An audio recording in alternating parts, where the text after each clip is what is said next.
All right, prostate, for all you fellas out there. Haven't done much for the men lately, so go show you some love. What's going on, Secoya Nation? Dr. Schilling bringing you today's wellness wisdom, and we're talking about the prostate. If you don't know what the prostate is, you can look up in anatomy books.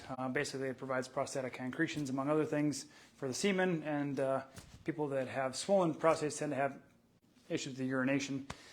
We're not going to talk about that today, but now you have a somewhat of a cursory understanding of what it does. That's grossly underestimating its power and its purpose, but here we go. It is the analogous organ to the uterus, if you're wondering about that. It's always a fun fact. Men don't have uteruses, women don't have prostates, but sort of a family of organs there, if you will. So from a male standpoint, the prostate's all about struggles, like specifically with women, because if you are heterosexual, or I guess, what do we call it? What do you, gay? Gay, lesbian? I don't even know what the hell they call it. So no offense out there, I don't know what the gender assignments and or the sexual orientation is, but if you're a male in a traditional sense, you have struggles with women typically, or sometimes, maybe not. If you have prostate issues, you could at least. Or if you are in a male-male relationship, you could have problems with your partner. So anyway, we want to think about struggles. So struggles in life, like really challenging things, and understanding that for men, you know, like the testes are lost in my life, loss of love. Like Dr. Hammer, the guy who initiated German New Medicine, German physician, basically he developed testicular cancer after his son died unexpectedly. So he had massive loss in his life. He then generated that tumor as sort of part of his healing crisis. So if the prostate's going on, then you know you got some struggles going on. Basic punchline there. There are conflicts of varying types. So one is like a traumatic situation where a child was harmed, or one of the descendants in the genealogy, like generations handed down.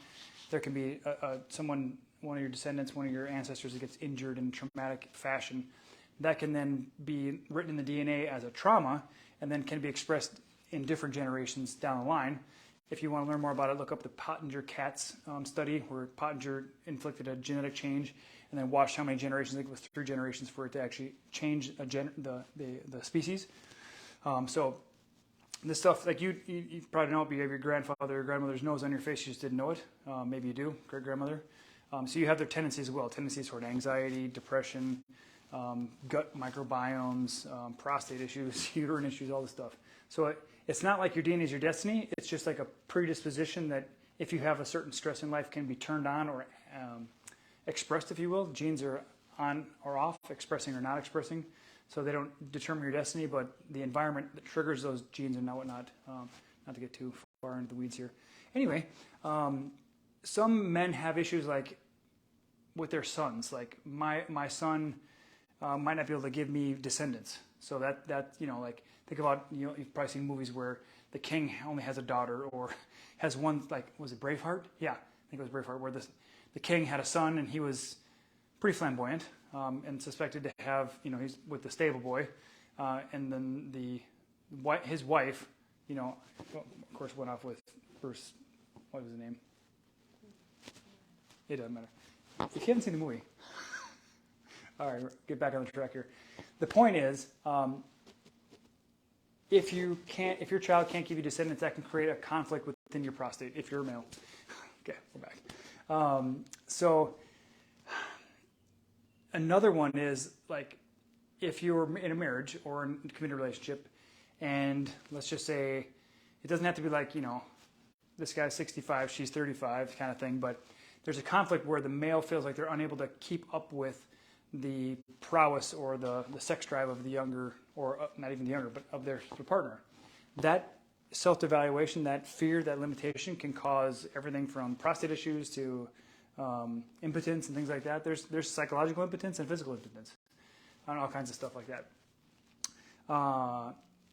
Last but not least, the one I'm thinking about, is a conflict with your father. Like, you're not my father. It's sort of like, I don't want you to be my father. I'm rejecting you as my father because of a disagreement, a bitter disagreement, something like that. And so therefore you reject that. And then that in and of itself can create the conflict within the prostate, which then can create the swelling. The swelling is a healing conflict. So that's part of the healing process. So if you get benign prostatic hyperplasia, where your prostate's swelling, it's benign. Medical doctors don't know what's causing it. as a result, they say, well, we don't know, it's idiopathic, don't know the cause, benign, it's not dangerous, it's not a neoplasm, a cancer of some sort, but it is a swelling. So anytime a tissue in your body swells, it's because your body is trying to heal something. So just think of yourself, to yourself, if you have a swelling somewhere, your body's healing something, okay? So if you like this, you can check out other videos we have. Plenty of information. We try to bring new information each week, at least 3 times, sometimes 4. Yesterday we did a bunch of replies to people who had left us messages and asked questions. So if we don't do a video in a day, you can guarantee there's almost always going to be like 3, 4, 5, 10 other videos. And this one I did like 15 yesterday. So check them back. Do a search for the topic you're looking for. If you have something you want us to talk about that you haven't seen, comment below or send us a message, DM it, whatever they call it these days. And then we'll put it on the list because it's like 15 pages now, but we'll get there. But we just keep bringing this information to you guys to empower you, to help you feel your best. Share it with someone you know, share it with someone you love, because the guys out there got some prostate issues. And this will help them understand, like, maybe they're rejecting their father. Maybe they don't feel like they can keep up with their spouse. Maybe they, have a genealogy issue that they want to work through. I don't know what it is, but let them know that this information exists. You'll empower them. You'll feel like a good person because you've helped them. And if you have prostate problems yourself, let us know if we can help. We're happy to help you shrink your prostate back to normal, whatever it takes. All right. Have a great night, guys. Love you. Bye.